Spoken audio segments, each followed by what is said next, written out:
The phone rang at 2:47 a.m. on a Tuesday morning in March. I remember the exact time because I'd been staring at the alarm clock, unable to sleep, worried about the quarterly reports I needed to review.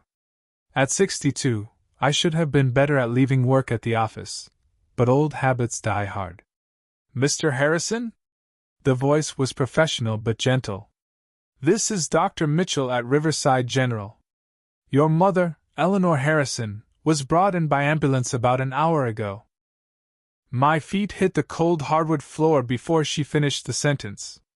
Mom was 87, living alone in the same house in Ohio where I'd grown up, stubbornly independent despite my repeated offers to move her closer to us in Connecticut. She's stable now, Dr. Mitchell continued, but she's had a significant stroke. We'll know more after the neurologist completes his evaluation, but you should come. I glanced at the sleeping form of my wife, Janet, her auburn hair spread across the pillow. We'd been married 34 years last month. I'd bought her diamond earrings. She'd given me a new set of golf clubs I hadn't had time to use yet. I'll be there as soon as I can, I told the doctor. I gently shook Janet's shoulder. Honey, wake up. It's Mom. She mumbled something, pulling the covers higher. Jan, Mom's had a stroke. I need to fly to Ohio. That got her attention.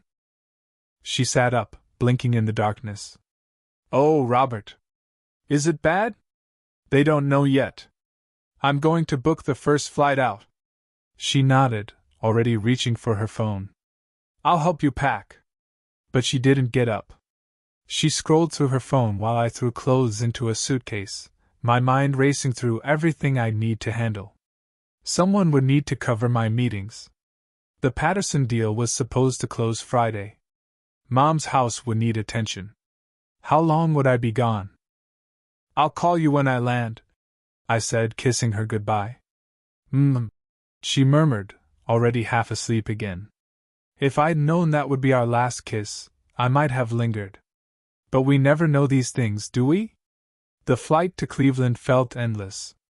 I spent it making lists on my phone, doctors to call, insurance information to gather, home health agencies to research. Mom had always been the organizer in our family, the one who kept everyone's birthdays straight and made sure thank you notes were sent. Now I'd need to be that person for her. At the hospital, I found her looking small and fragile in the mechanical bed, tubes and wires connecting her to various machines. The left side of her face drooped slightly, and when she tried to smile at me, only half her mouth cooperated. Hi, Mom, I said, taking her good hand. You gave us quite a scare.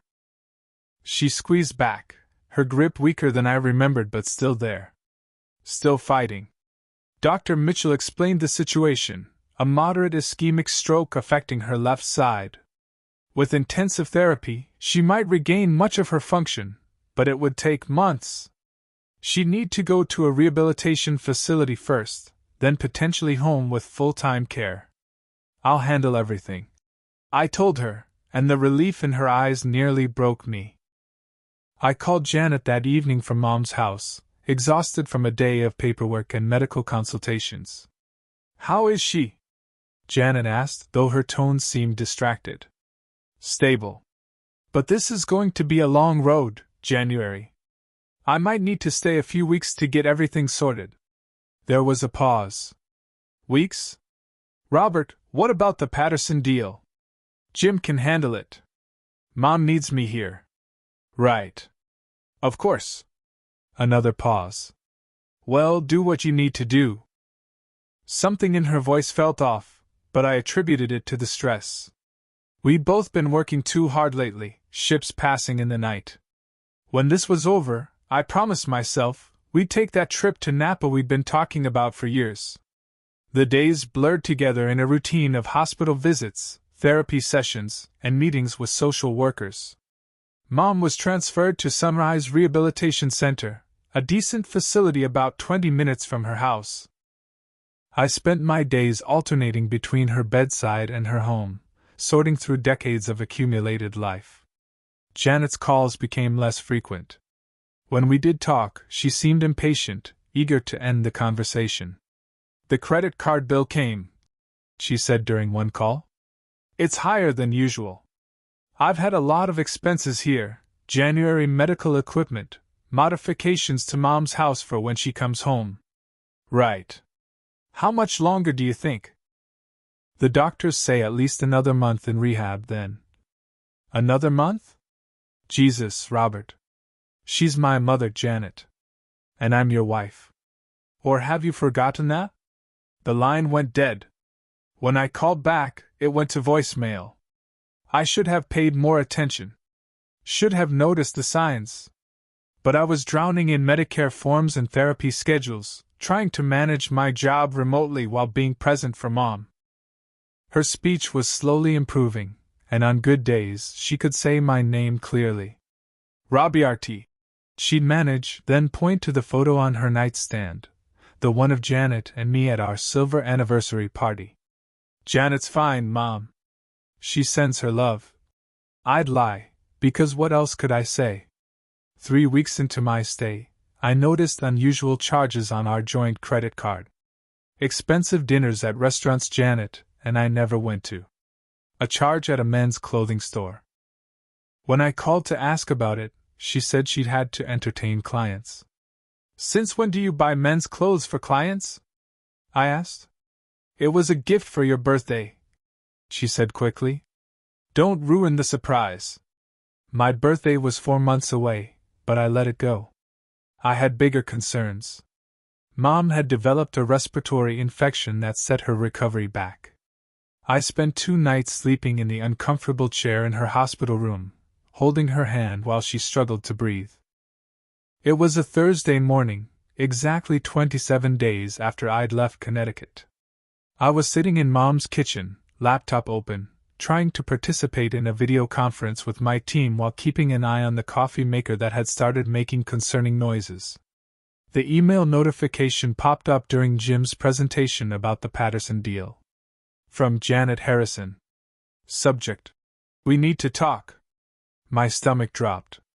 Nothing good ever followed those words. I opened it while Jim droned on about contract modifications. "Robert, I've thought long and hard about this, and there's no easy way to say it.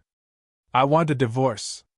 We've grown apart, and I've realized I need something different in my life. Someone different. I've already filed the papers. They'll be served to your mother's address. I've also withdrawn my share of our joint accounts, half of everything, which is fair, and I'll be keeping the house since you're clearly settled in Ohio now. Please don't make this harder than it needs to be. We both know this has been coming for a long time. Janet. P.S. I'll put your things in the garage. You can arrange to have them picked up when you're ready." I read it 3 times, certain I was misunderstanding. 34 years, reduced to a cold email with a postscript about my belongings in the garage like some kind of afterthought. My hands were surprisingly steady as I typed my response. Understood. That was it. 1 word. I hit send and closed the laptop. Jim was asking me something about timeline adjustments. "Sorry, Jim, I need to drop off. Family emergency." I ended the call before he could respond. I sat in Mom's kitchen, listening to the coffee maker's death rattles, trying to process what had just happened. Janet had filed for divorce. Emptied our accounts. Kept the house. While I was here, taking care of my sick mother. The doorbell rang. Process server, right on time. I signed for the papers without reading them. Then I made a fresh pot of coffee with Mom's backup coffee maker and got to work. People expect rage when they hear about betrayal. They expect broken dishes and screaming phone calls, maybe some ill-advised late-night texts. But sitting in Mom's kitchen that morning, I felt something else entirely: clarity. You see, I'd spent 30 years building a successful consulting firm from nothing. You don't survive in business that long without learning to think strategically, especially when someone's trying to screw you over. And Janet had just made 3 critical mistakes. First, she'd assumed I'd been paying as little attention to our finances as she had to our marriage. Second, she'd forgotten that Ohio was my home turf, where I'd grown up, where I still had connections. And third, this was the big one, she'd underestimated how much a man with nothing left to lose can accomplish in a week. I opened my laptop again and pulled up our financial records. Janet had indeed taken half of our joint checking and savings accounts. She'd been thorough there. But she'd missed something interesting, the investment account I'd opened in my name only years ago, where I'd been parking bonuses. It wasn't hidden, it was right there in our tax returns, but Janet had never been one for reading the fine print. More interesting was what she'd taken. The withdrawal happened on Monday, 3 days ago. But according to the bank's transaction history, there had been several large purchases since then. She wasn't just taking her half, she was spending it. Fast. I made a few calls. First to my lawyer in Connecticut, Bill Hartman, who'd handled our wills and estate planning. Bob? How's your mother doing? She's improving, thanks. Bill, I need you to recommend a good divorce attorney. The best you know. There was a pause. I'm sorry to hear that. What are we dealing with? Janet filed. I just got served. She's already withdrawn half our accounts and is claiming the house. While you're taking care of your mother? That's cold, even for divorce proceedings. Let me call Sarah Chin. She's brilliant, and more importantly, she's mean when she needs to be. Perfect. One more thing, Bill. Can you quietly look into whether Janet's name is on the deed to the house? I want to be absolutely certain. You think she might have forged something? I think I want to be certain of everything right now. My next call was to my old friend Marcus, who ran a private investigation firm in Hartford. We'd known each other since college. Bobby. Long time, man. How's life? Complicated. I need a favor, Marcus. A professional favor. Name it. I need to know if my wife has been having an affair. And if she has, I need documentation. Marcus was quiet for a moment. You sure you want to know? She's already filed for divorce and cleaned out our accounts. I just need the full picture. Give me 48 hours. While Marcus worked his magic, I focused on Mom. Her speech therapist, a cheerful woman named Beth, was amazed at her progress. Whatever you're doing to motivate her, keep it up, Beth said. She's working harder than patients half her age. I hadn't told Mom about Janet yet. Didn't want to upset her recovery. But mothers know things. That afternoon, she grabbed my hand with her good one and managed to say, quite clearly, You okay? I'm fine, Mom. She shook her head, then pointed to her eyes, then to me. Asterisk, I see you. Asterisk. Janet and I are having some problems, I admitted. Mom nodded like she'd expected this. Then, with great effort, she said, Never liked her. I laughed, actually laughed, for the first time in days. Now you tell me. Sarah Chin called that evening. Mr. Harrison? Bill Hartman gave me your case. I've reviewed the filing. Can you come to my Connecticut office? I'm in Ohio with my mother. She's in rehabilitation after a stroke. Then we'll video conference. But first, I need you to understand something. Connecticut is an equitable distribution state, not a community property state. That means the court divides assets fairly, not necessarily equally. And fairly can be influenced by factors like one spouse's misconduct. Such as adultery? Exactly. Or financial misconduct. Or abandonment of a sick spouse. You said she withdrew funds already? Half of our joint accounts. About $400,000. Without your consent, while you were caring for your sick mother. That's interesting. Very interesting. Send me everything. Bank records, the email she sent, all of it.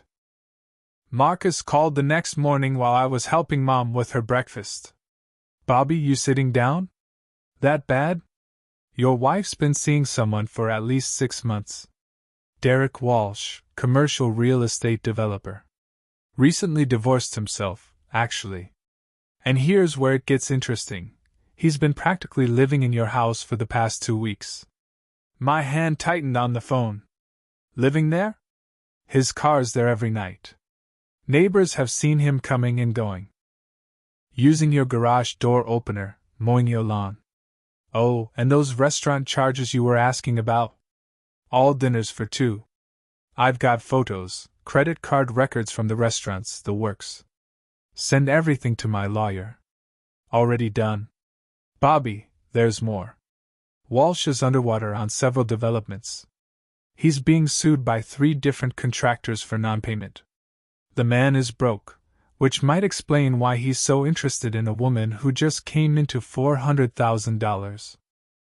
I looked at Mom, who was watching me with concern. I smiled at her reassuringly, but my mind was racing. Janet hadn't just betrayed me, she'd betrayed me for a con artist who was after our money. My money, technically, that she'd stolen. That evening, I sat in Mom's living room with a legal pad, mapping out my strategy. In business, when someone tries to hostile take over your company, you don't just defend, you counterattack. And Janet had left herself vulnerable. First, the house. Bill had confirmed that both our names were on the deed, but there was something interesting in the mortgage papers. The house had been refinanced 2 years ago when rates dropped. Janet had handled the paperwork, and in her haste, she'd made an error. The new mortgage was in my name only, she'd never gotten around to adding herself back to it. Legally, this complicated her claim significantly. Second, the money. Sarah Chin had already filed an emergency motion to freeze Janet's assets based on financial misconduct. Taking half was one thing. Taking it without notice while I was dealing with a family medical emergency was another. The spending spree afterward would not look good to a judge. Third, Derek Walsh. The man was a gift, really. Not only did his presence prove adultery, but his financial problems raised questions about Janet's judgment and the security of the marital assets she'd taken. But I needed one more piece. I called my accountant, Tom. Tom, I need you to pull something for me. All the tax returns for the last 7 years, specifically the schedules showing my income versus Janet's. Sure, Bob. Everything okay? It will be. Can you also document all the deposits into our joint accounts? I want to show who contributed what. Give me a day. The next morning, I got an unexpected call from Jim at the office. Bob, I don't know how to tell you this, but Janet called. She's saying you've abandoned your position and that as your spouse, she has power of attorney to make decisions about your stake in the company. I actually smiled. She said that, did she? Bob, what's going on? Janet and I are getting divorced. She's trying to grab everything she can. But Jim, she has no power of attorney. Check with legal. Already did. They laughed. But Bob, she's called 3 of our biggest clients, telling them you've had a breakdown. Now I was angry. Going after the money was one thing. Going after my business, the company I'd built from nothing, the thing that employed 43 people, that was war. Jim, send out a memo to all staff and clients. Explain that I'm on temporary family leave caring for my mother, that I'm still fully engaged with the company, and that any inquiries about my status should come directly to me. Make it clear that Janet Harrison has no authority to speak for me or the company. With pleasure. That woman never did appreciate what you built here. 7 days after receiving Janet's email, everything was in place. Sarah Chin had filed our response to the divorce petition, along with several motions that would make Janet's head spin. The emergency asset freeze had been granted. The forensic accountant Sarah recommended had found some very interesting patterns in our joint credit card usage over the past 6 months. Patterns that suggested Janet had been planning this for a while. But the masterpiece was what Marcus had discovered about Derek Walsh. Not only was he broke, but he was also still married. His divorce wasn't final, wouldn't be for another 2 months. His wife had been trying to serve him papers for weeks but couldn't find him because he'd been hiding out at my house. I was sitting with Mom when Sarah called. "Robert, I just got off the phone with Janet's lawyer. They're panicking. The asset freeze caught them completely off guard, and Janet's already spent nearly $50,000 of what she withdrew." "On what?" "A car for Mr. Walsh, apparently. A BMW. In cash." I put the phone on speaker so I could feed Mom her lunch while we talked. "She bought her boyfriend a car with my money? Technically marital assets, but yes. It's not going to look good in court. Speaking of which, Janet's been served with our counter-petition. We're seeking full return of the withdrawn funds, the house, and damages for defamation related to her calls to your clients." Mom, who'd been following along, managed to say, "Good. That's my mother cheering you on, Sarah. Hello, Mrs. Harrison. Your son has been absolutely brilliant through this. Oh, Robert, one more thing. Mr. Walsh's actual wife would like to speak with you. Apparently, she has some information about her husband that might be relevant to your case. Give her my number." That afternoon, while Mom napped, I took a call from Amanda Walsh. "Mr. Harrison? I'm so sorry about what Derek's done to your family. He's done the same to ours. I'm sorry you're going through this too. The thing is, Derek's done this before. 3 times that I know of. He finds wealthy women who are unhappy in their marriages, convinces them to leave their husbands, and then disappears with as much money as he can get. You have proof of this? Court records, police reports, even a few newspaper articles. He uses different names sometimes. Derek Walsh isn't even his real name, it's Dennis Wachowski. Would you be willing to testify to this in my divorce proceedings?" "Absolutely. He needs to be stopped." I hung up and looked at the photo on Mom's dresser, Janet and me at our wedding, both of us young and smiling, believing we'd found forever. I felt sad for those 2 people. They had no idea what was coming. But mostly I felt ready. Janet thought she'd won with her surprise email and her swift financial grab. She thought I'd be too distracted with Mom, too heartbroken to fight back. She thought wrong. The next morning brought a flurry of increasingly desperate texts from Janet. I hadn't heard directly from her since the divorce email, but apparently, the asset freeze had finally hit. "Robert, this is ridiculous. Call me immediately. You can't freeze my accounts. I need that money to live. Your lawyer is being completely unreasonable. Answer me." I screenshot each message and forwarded them to Sarah, then blocked Janet's number. All communication would go through lawyers now. Mom was having a good day. Her physical therapist had her walking with a walker, taking slow but steady steps down the hallway. She looked at me with such determination, this woman who'd raised 3 kids alone after my father died, who'd worked 2 jobs to put us through school. "I'm proud of you," she managed, each word a victory. "For what, Mom?" She pointed to her wedding ring, then made a throwing motion. "Finally. You really never liked her?" Mom shook her head. "Fake." Smile. That afternoon, while Mom rested, I got a call from my neighbor in Connecticut, Bill Thorne. "Bob, I thought you should know there's been a lot of activity at your house.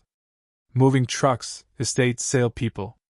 Janet seems to be selling everything." "Everything?" "Your book collection, the piano, even that grandfather clock you restored. And Bob, there's been parties. Loud ones? The cops were here last night." I thought about the grandfather clock. It had been my father's, one of the few things I had of his. I'd spent months restoring it when we first bought the house. "Thanks for letting me know, Bill.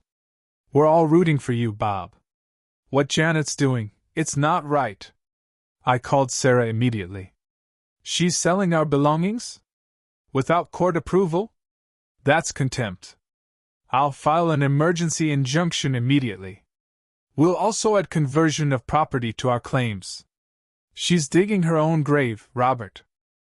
That evening, Amanda Walsh sent me a package of documents about Derek/Dennis. The man was a professional predator. His pattern was always the same: find a vulnerable married woman, convince her to leave her husband, get as much money as possible, then disappear. One woman in Florida had lost $800,000. Another in Arizona had filed bankruptcy after he cleaned her out. I was reading through the police reports when Marcus called. Bobby, you need to hear this. I've been monitoring Derek's communications, legally, through public records and social media. He's already looking for his next mark. He's on dating sites, using your address as his residence. While living with Janet? Man's a piece of work. But here's the kicker. He's been bragging to his buddies about the rich idiot whose wife he stole and how he's set for life now. Can you document that? Already done. Screenshots, timestamps, the works. Sarah has copies. On day 10 after the email, Janet's lawyer requested an emergency settlement conference. Sarah and I attended via video from a conference room at a law firm in Cleveland that she'd arranged for us to use. Janet looked different on the screen. Her usually perfect hair was disheveled, her makeup smeared. Derek wasn't with her, which was telling. Her lawyer, a tired-looking man named Fletcher, began. My client is willing to discuss a reasonable settlement. Sarah laughed. Reasonable? Your client has stolen $400,000, attempted to defraud my client's business partners, is illegally selling marital property, and has allowed her boyfriend, who, by the way, is still married to someone else, to live in the marital home. What exactly is reasonable about any of that? The money was rightfully hers. Half of it was. The other half is theft. And the $50,000 she spent on a car for Mr. Walsh? That's marital waste. Janet finally spoke. Robert, can we just talk? Without the lawyers?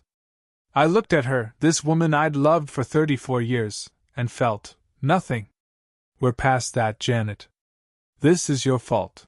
She suddenly screamed. You left me. You chose your mother over me. I went to care for my sick mother. You chose to have an affair. It's not an affair. Derek and I are in love. Sarah interjected. Are you aware that Derek Walsh is still married? That his name isn't even Derek Walsh? That he's wanted for fraud in 2 states. The color drained from Janet's face. That's not true. Sarah shared her screen, showing the court documents, the police reports, the newspaper articles. It's all public record, Mrs. Harrison. You gave $50,000 to a con artist. Janet's lawyer was frantically whispering to her, but she wasn't listening. She was staring at the screen, at the photo of Derek with his actual wife at their wedding 2 years ago. We need a recess, Fletcher said quickly. After they disconnected, Sarah turned to me. She didn't know. She genuinely didn't know. No, I agreed. She didn't. For a moment, I almost felt sorry for her. Almost. The settlement conference resumed an hour later. Janet had been crying. Her eyes were red and puffy. Fletcher spoke carefully. My client has reconsidered her position. She's willing to return the withdrawn funds and vacate the marital home. All of the funds? Sarah pressed.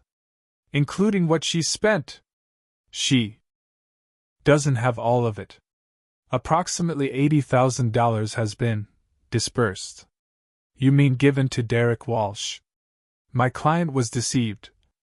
Your client stole money from her husband and gave it to her boyfriend. The fact that the boyfriend was also a thief doesn't change what she did. I spoke up. Where is Derek now, Janet? She looked at me through the screen, and for a moment I saw the woman I'd married all those years ago, vulnerable, scared. I don't know. He left when the accounts were frozen. Said he had to take care of some business in Florida. Of course he did. The rat fleeing the sinking ship. Here's what's going to happen, Sarah said. Mrs. Harrison will return every penny she took, including what she gave to Mr. Walsh. She'll vacate the marital home immediately and return all marital property she's sold or attempted to sell. In exchange, we won't pursue criminal charges for theft and fraud. She doesn't have the money. Then she'll liquidate her retirement accounts, her jewelry, whatever it takes. Or we can let a judge decide. Given that she abandoned her husband while he was caring for his sick mother, committed adultery, stole marital assets, and gave them to a known con artist, how do you think that will go? Fletcher whispered urgently to Janet. Finally, he said, we need time to consider this. 24 hours. Sarah said. After that, we go to trial. After the call ended, I sat in the empty conference room, thinking about the life Janet and I had built together. 3 kids, all grown now. 2 grandchildren. 34 years of birthdays and anniversaries, vacations and quiet Sunday mornings. All of it destroyed for Derek Walsh, who wasn't even his real name. My phone buzzed. A text from my daughter, Rebecca, in California. Dad, what the hell is going on? Mom says you're trying to destroy her? I called her immediately. Becca, your mother and I are getting divorced. While Grandma's sick? How could you? Honey, your mother filed for divorce. She sent me an email while I was here, withdrew our savings, and moved her boyfriend into our house. Silence. Then, she said you abandoned her?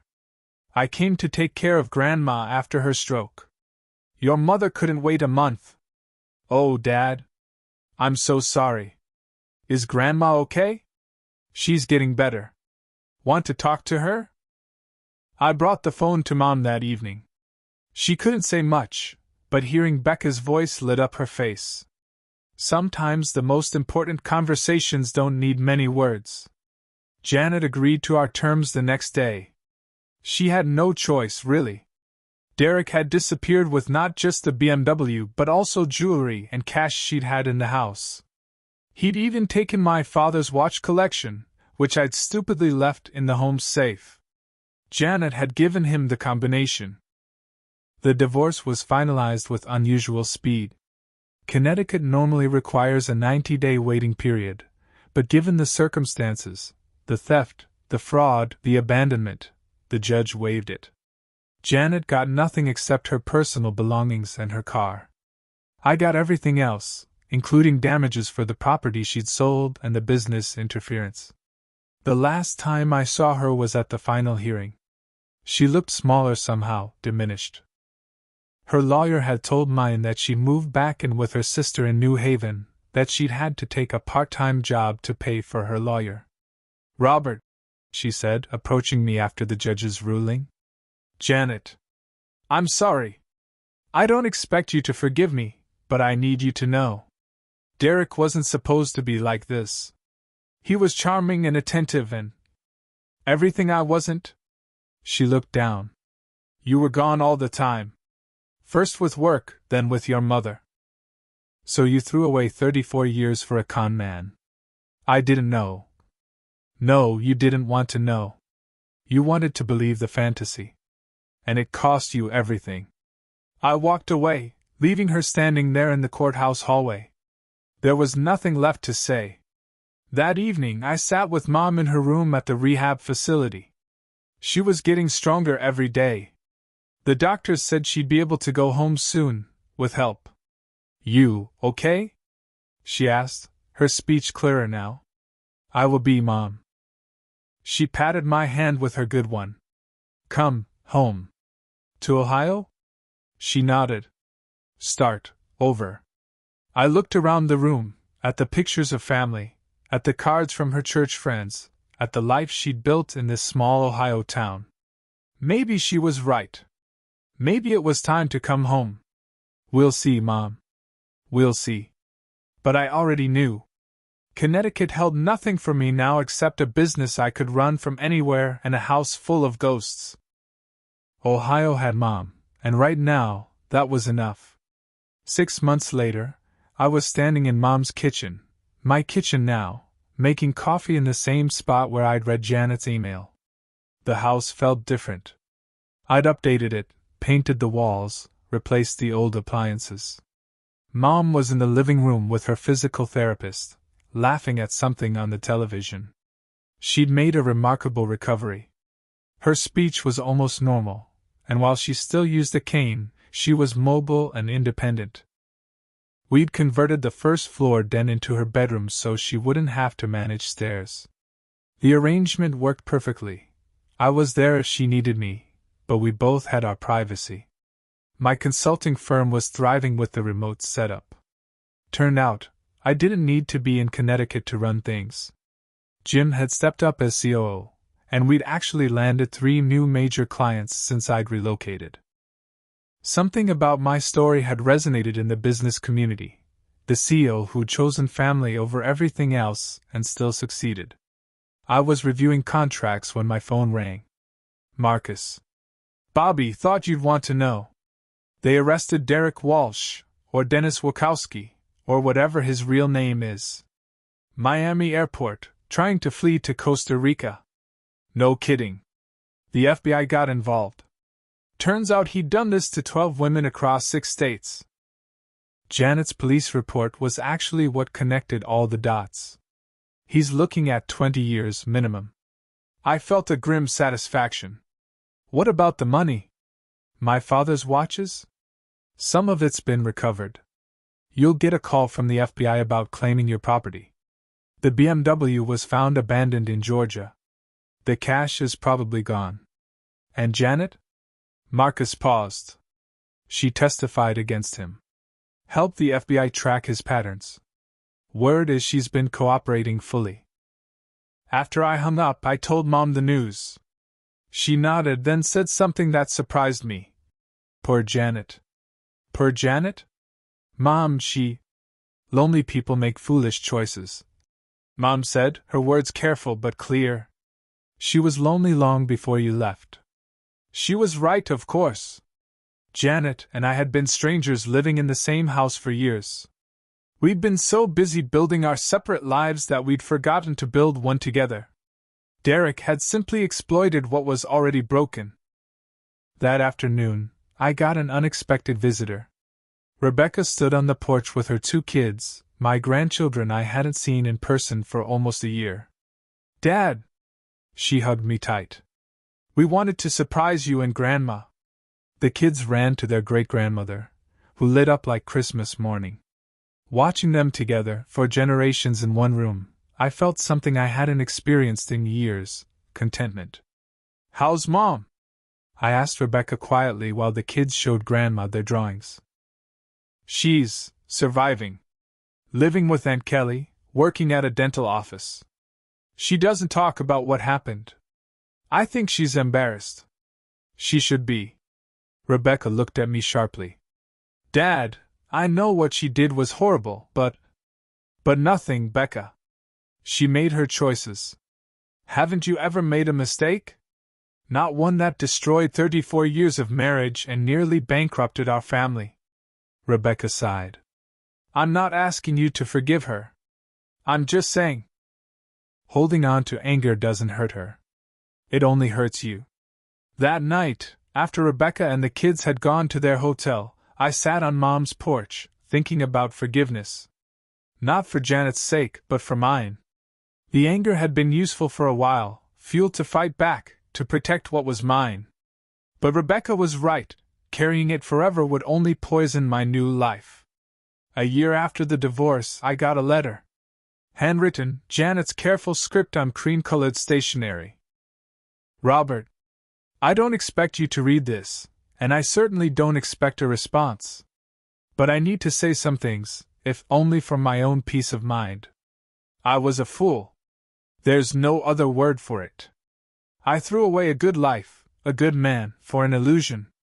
Derek told me everything I wanted to hear, made me feel young and desired and important. I see now that it was all lies, but at the time, I was so desperate to feel something other than invisible that I believed every word. You weren't perfect, Robert. You were gone a lot, absorbed in your work, and sometimes I felt like a piece of furniture in our house. But you were faithful and honest and steady, and I should have fought for us instead of running to someone else. I know you've moved to Ohio to be with your mother. Rebecca tells me you're happy, that you've found peace. I'm glad. You deserve that. I'm in therapy now, trying to understand how I became someone capable of such cruelty. The therapist says I was in a kind of midlife crisis, that empty nest syndrome and menopause and loneliness created a perfect storm. It's not an excuse, just an explanation. I've enclosed a check for $10,000. I know it doesn't begin to cover what I took, but it's all I've managed to save so far. I'll send more when I can. I don't expect forgiveness. I don't deserve it. But I wanted you to know that I understand now what I lost, and now I'm sorry. Truly, deeply sorry. Janet. I read the letter 3 times, then showed it to Mom. What do you think? I asked. Cash the check, she said pragmatically. Forgive her if you can. But don't forget. I thought about it for a week, then wrote back. Janet, I accept your apology. We both bear responsibility for letting our marriage deteriorate to the point where you felt desperate enough to make such choices. I was absent too often, took you for granted, assumed our life would always continue as it was. Keep the money. Consider it a fresh start. We both need to move forward, not backward. I hope you find peace. Robert. I never heard from her again, but Rebecca told me she'd framed my letter, that it had given her some kind of closure. Meanwhile, my life in Ohio had taken an unexpected turn. I joined Mom's church, started volunteering at the local food bank, even began dating. Nothing serious, just coffee with a widow named and who made me laugh. The business was doing better than ever. We'd opened a satellite office in Cleveland, hired 12 new consultants. Jim and I were discussing succession planning. At 63, I was ready to start stepping back. Mom had good days and bad days, but more good than bad.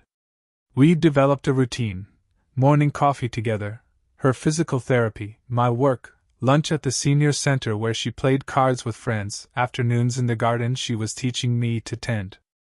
One evening, as we sat on the porch watching fireflies, she said, "Thank you." "For what?" "Coming home. Choosing me." "Mom, it wasn't a choice. It was just what you do." She shook her head. "It's always a choice. Janet chose differently. And look where it got her. Look where your choice got you." She countered, gesturing at the peaceful evening, the garden, the life we'd built together. She was right. In choosing to care for her, I'd found something I hadn't known I was missing: home. 2 years have passed since that morning in Mom's kitchen when my life changed with a single email. I'm 64 now, semi-retired, spending my days between the garden and the small office I set up in Mom's house. The business runs itself mostly, though I still consult on major deals. Mom is 89, still sharp, still walking with her cane, still beating everyone at cards at the senior center. Her stroke seems like a lifetime ago, though we both know we're on borrowed time. Every good day is a gift. Rebecca and the grandkids visit monthly. My son James came for Christmas with his new wife. Even my youngest, Michael, who lives in London, managed a week-long visit last summer. The house that once felt empty now regularly fills with laughter. Anne and I are still seeing each other. Nothing rushed, nothing desperate, just 2 people who've learned that companionship is its own kind of love. She understands about Mom, respects our routine, adds to it rather than competing with it. Last week, I ran into an old business associate at a conference in Cleveland. "Bob," he said, "heard about your divorce. Brutal. How are you holding up?" "Never better," I said, and meant it. "Really? After what she did to you?" I thought about how to answer. "You know, Tom, when it happened, I thought my life was over. 34 years gone. But it turned out to be a beginning, not an ending. I got to know my mother again, really know her, in these precious final years. I discovered I don't need a mansion in Connecticut to be happy. A small house in Ohio with a garden and a porch for watching fireflies is enough. More than enough. But the betrayal was a gift in its way. It showed me what really matters. Not the money she took, not the house she wanted, not even the marriage we'd both let die. What matters is being present for the people who need you, choosing love over convenience, substance over surface. Tom looked skeptical. You forgave her? I let go of her. There's a difference. Forgiveness is for her benefit. Letting go was for mine. That night, I found Mom in the living room, looking at old photo albums. Pictures of my father, of her young family, of birthdays and graduations and weddings. No pictures of Janet, she observed. No, I agreed. That's another life. Good life or bad life? I considered the question. Both. Good for many years, bad at the end. But it led me here, so I can't regret all of it. She turned to a picture of me at 5 years old, helping her in the same garden I now tended. Everything comes full circle, she said. I thought about Derek Walsh, sitting in federal prison. About Janet, rebuilding her life from nothing. About me, finding peace in the last place I'd expected. About Mom, who'd given me life twice, once at birth, and again when her stroke brought me home. Yes, I said. Everything comes full circle. Mom closed the album and looked at me with those eyes that had seen so much: the Depression, a world war, the loss of my father, the raising of 3 kids alone, and now this unexpected final chapter with her oldest son. I have something to tell you, she said. When I had the stroke, when I was lying there unable to move or speak, I prayed. Not to survive. I'm old, I've lived my life. I prayed for you. For me? You were so unhappy, Robert. Had been for years. Successful, yes. Rich, yes. But not happy. So I prayed that something would shake you loose from that life you were trapped in. I stared at her. Are you saying you think your stroke was divine intervention? She smiled, that mischievous smile I remembered from childhood. I'm saying that sometimes the worst things that happen to us are actually the best things. My stroke brought you home. Janet's betrayal set you free. Derek's con showed you who your real family was. Maybe it's all connected. Maybe it's all random. But here we are, together, happy. That's what matters. I took her hand, this remarkable woman who'd found grace in everything, even a stroke. I love you, Mom. I love you too, son. Now help me to bed. Tomorrow we're planting tomatoes, and I want to get an early start. I helped her up, and we walked slowly to her room, her cane tapping a steady rhythm on the hardwood floor. As I said goodnight, she squeezed my hand. Thank you for choosing me, she said again. Thank you for needing me, I replied. And in that quiet house in Ohio, far from the life I'd once thought I wanted, I found everything I'd actually needed. The email that had seemed like an ending had been a beginning. The betrayal that should have broken me had actually freed me. The duty I'd thought would burden me had become my greatest joy. Sometimes, I've learned, life's biggest surprises aren't in what we lose, but in what we find when everything else falls away. And sometimes, just sometimes, the journey home is the greatest adventure of all. 5 years later. The call came at 3:15 on a Tuesday afternoon in October. I was in the garden, harvesting the last of the tomatoes before the first frost, when Ann came out with the cordless phone, her face carefully neutral. It's Rebecca, she said softly. I knew before my daughter spoke. There's a quality to silence that carries news of death, a weight that precedes words. Dad, it's Mom. Janet. After 5 years of no contact, she was suddenly present again, if only as an absence. What happened? Car accident. Last night. She didn't make it. I sat down heavily on the garden bench Mom and I had built together 3 years ago, back when she was still strong enough to help with such projects. Mom had passed peacefully in her sleep 18 months ago, at 91, in the bedroom we'd made for her downstairs. I'd held her hand as she went, and her last words were, "Take care of the tomatoes." "Dad? Are you there?" "I'm here, Becca. Are you okay?" "I don't know. I mean, we weren't close these last years, but she was still my mother." "Of course. What do you need from me?" There was a pause. "The thing is, she left something for you. In her will. Her lawyer says you need to come to Connecticut to claim it." I looked at Anne, who was pretending to deadhead the roses while obviously listening. We'd been married for 6 months now, a quiet ceremony in the garden with just family. She understood about complicated pasts. "I'll book a flight tonight," I told Rebecca. Connecticut felt foreign now, like visiting a country where you once lived but no longer speak the language. The lawyer's office was in the same building where I'd once had my company headquarters.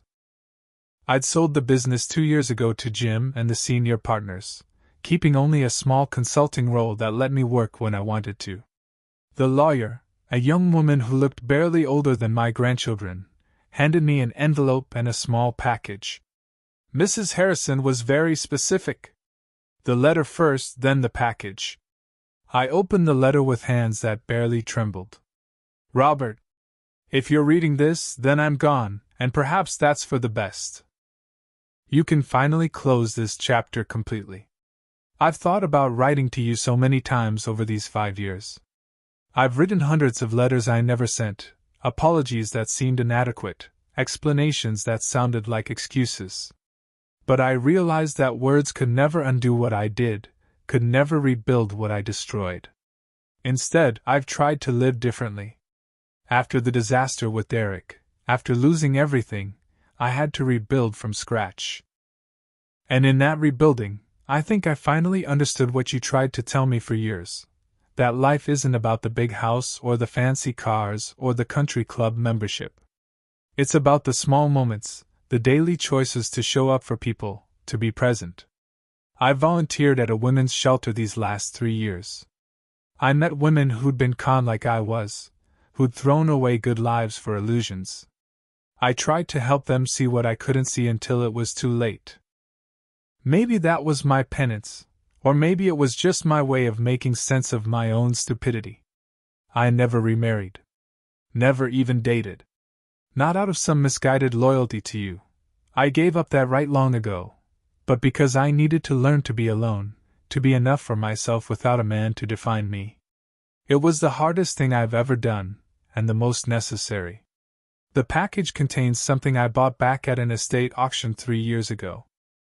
I've been carrying it with me ever since, waiting for the right time to return it. Death seems as good a time as any. I want you to know that I followed your life from afar. Rebecca told me about your mother's passing, about your remarriage to Anne. I'm glad you found happiness, Robert. I'm glad my betrayal led you to a better life, even if that wasn't my intention. My only regret, well, I have many regrets, but my biggest, is that I couldn't see what I had until it was gone. You were a good husband, Robert. Not perfect, but good. Steady. True. And I threw you away for a con man with a nice smile and empty promises. Thank you for the letter you sent me 5 years ago. Thank you for the forgiveness I didn't deserve. It let me forgive myself, eventually, and that made all the difference. Be happy, Robert. You deserve it. Janet. I set the letter down and opened the package. Inside, wrapped in tissue paper, was my father's Rolex, the watch that had been his pride and joy, that Derek had stolen along with everything else. It was perfectly restored, the crystal replaced, the band polished. A small card was attached, returned to its rightful owner, and was waiting for me at the hotel.